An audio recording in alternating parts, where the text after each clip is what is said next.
Hai, Assalamualaikum. Kembali lagi kita dalam Mari Belajar Sejarah bersama Cikgu Dia. Hari ini kita akan belajar tentang kaedah penyelidikan sejarah. Kamu boleh merujuk kepada buku teks sejarah tahun 4 halaman 8 dan 9. Baiklah, apakah itu kaedah penyelidikan sejarah? Penyelidikan sejarah dilakukan untuk membuktikan peristiwa yang telah berlaku.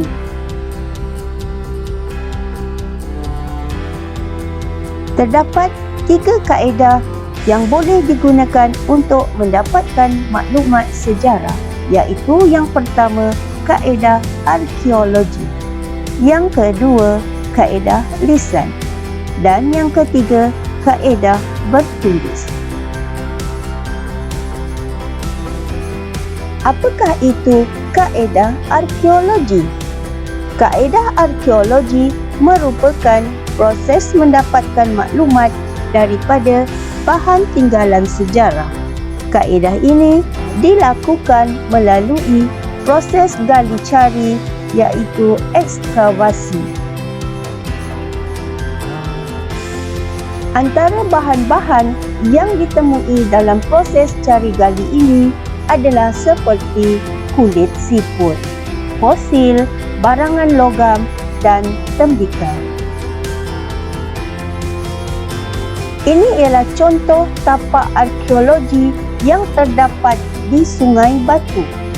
Tapak arkeologi Sungai Batu Kedah ini terletak di Bukit Batu Pahat, Merbuk, Kedah.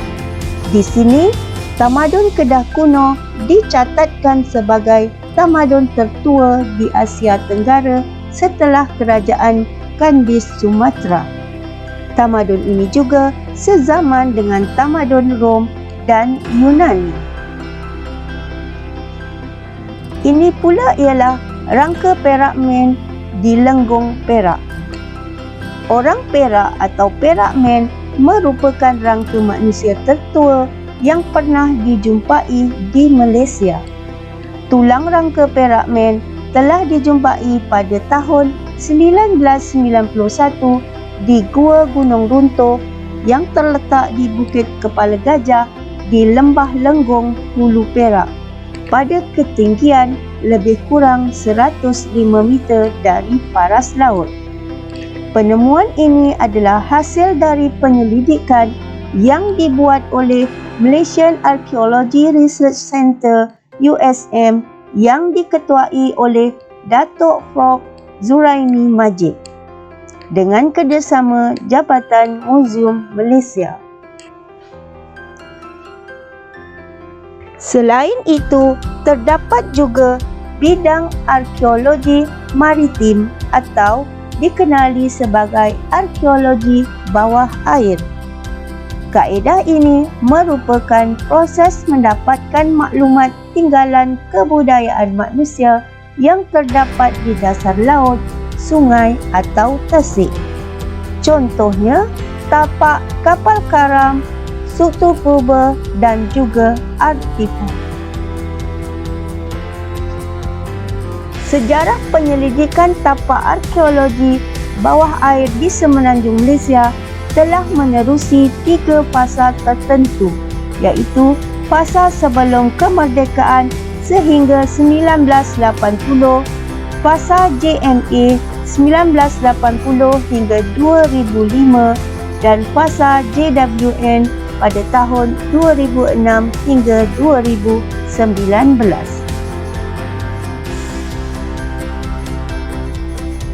Kaedah penyelidikan sejarah yang kedua dikenali sebagai kaedah lisan. Kaedah lisan ini juga dikenali sebagai sumber lisan. Kaedah ini merupakan proses mendapatkan maklumat melalui temu bual. Dalam kaedah ini, individu yang ditemu bual dikenali sebagai orang sumber. Orang sumber ini terdiri daripada mereka yang terlibat dalam peristiwa sejarah melihat atau mendengar peristiwa sejarah daripada orang lain. Terdapat beberapa langkah dalam kaedah lisan ini.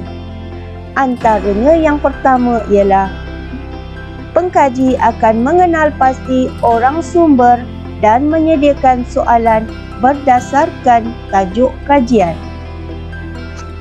Yang kedua, pengkaji akan menemu bual dan merakamkan perbualan.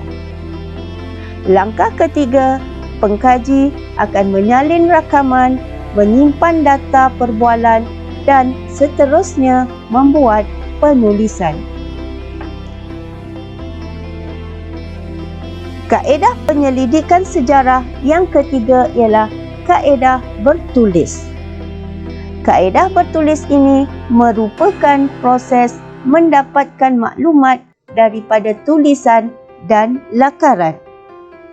Maklumat ini diperoleh daripada dinding gua, kayu, batu dan bahan bercetak.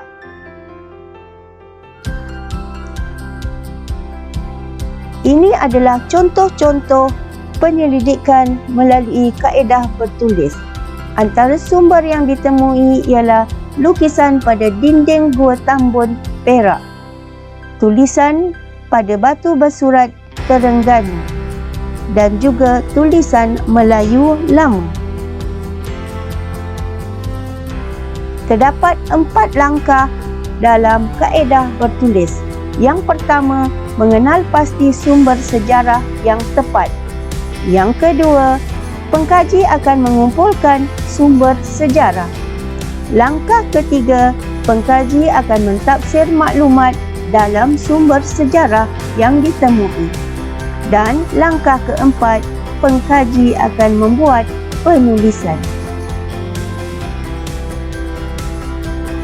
Berdasarkan perbincangan kita mengenai tajuk kaedah penyelidikan sejarah sebentar tadi, maka dapatlah kita buat beberapa kesimpulan. Antaranya, yang pertama, pengkaji boleh memilih mana-mana kaedah yang sesuai untuk mengkaji peristiwa sejarah. Kesimpulan yang kedua, kaedah yang terdapat dalam penyelidikan sejarah memberi ruang untuk pengkaji menghasilkan penulisan sejarah yang berkualiti. Baiklah murid-murid, kita telah pun berada di penghujung sesi pembelajaran kita pada hari ini. Cikgu harap melalui perkongsian dan penerangan sebentar tadi dapat memberi kefahaman kepada kamu tentang kaedah penyelidikan sejarah. Sehingga kita jumpa lagi, cikgu ucapkan terima kasih dan selamat belajar.